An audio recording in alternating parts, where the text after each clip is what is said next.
everyone, Catherine here. I'm going to read you the story, and it's called Sterling, Best Dog Ever. It's by Aidan Cassie, and it's published by Farrar Straus Giroux Books for Young Readers. And it says here, Sterling has always wanted a home, but no home has ever wanted him. So when the Butlery Cutlery Company advertises free shipping to the best homes around the world, Sterling is determined to become the best fork ever. Okay, so let's see what happens to this. Here's the Butlery Cutlery Company, now shipping to all the best homes. And here's a fork. So the Butlery Cutlery Company is a silverware company. And it says Sterling slept in a mostly waterproof box on a slightly damp pillow. It was like a house, but not much like a home. No home had wanted to keep Sterling, not for long. Here's his home, or here's his house. Box, and there's a pillow in there, like a rabbit pillow. It's cute. But, so this time we'll be different, he thought. I'll be different. So he sneaks in, he goes down through the area where all the silverware's going, up here, up and around, down the post, around, into a box, and into a truck to be shipped. Pretty good idea he had. The next day, the Butlery Cutlery Company delivered Sterling on time and undamaged to the Gilberts' front door. Inside his box, Sterling tried to be as silver and straight as he could, though parts of him wriggled quite uncontrollably. Forks. It says forks on the box.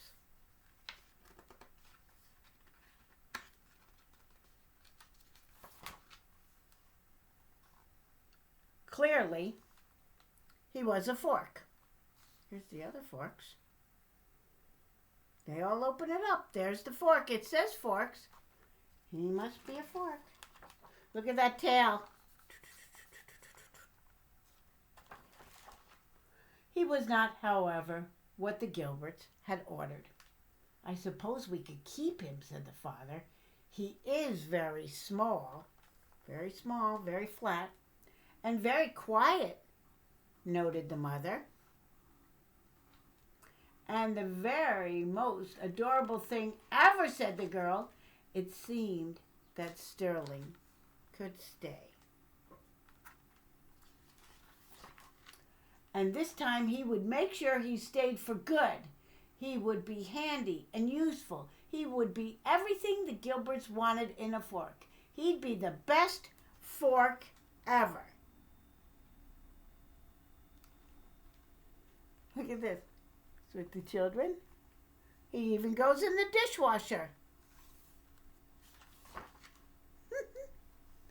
Only forks do not walk on leashes.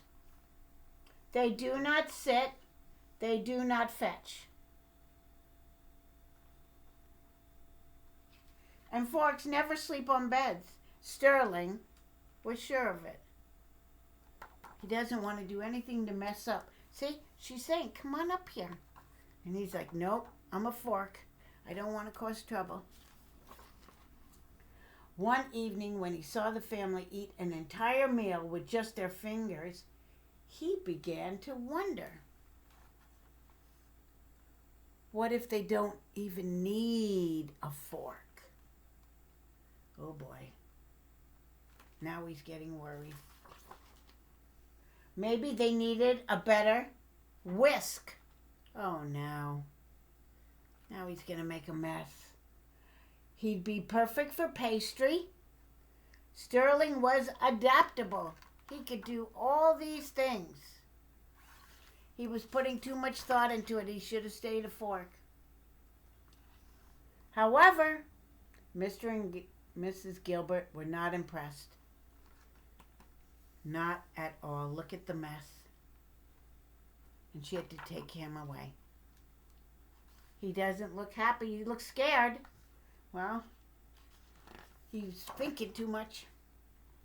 The next morning, the girl took Sterling out, though he couldn't imagine why. He would be the best, whatever she needed, if she'd just take him back home.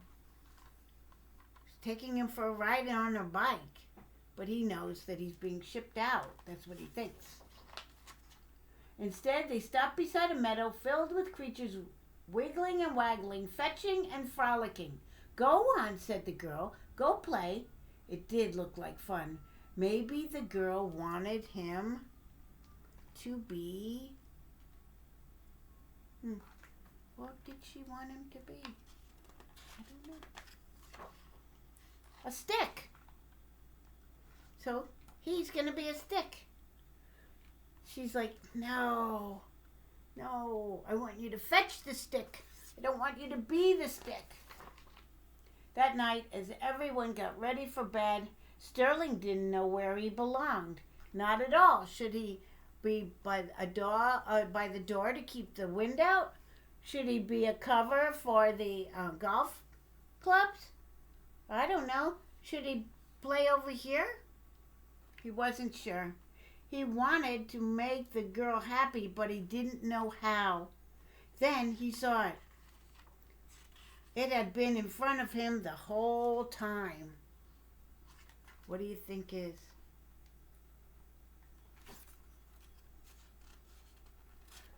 I didn't notice this before. Look at all this on her wall. I love dogs. Got hugs. All these pictures of her with dogs and dogs. So that's what she wants. But he sees the ball. And he says,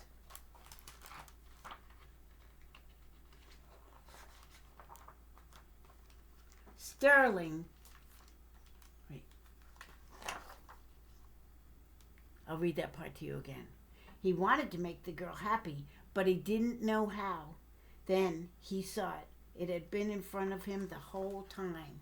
Sterling leaped into the girl's bed and into her arms. He could see it in her eyes. She just wanted him to be himself. She didn't need him to be a fork or a whisk, a stick or a log.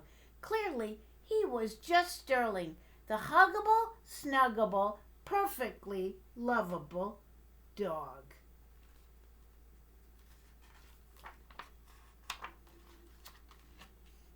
And sometimes a pillow. Look at that happy face. Look, the family's happy too.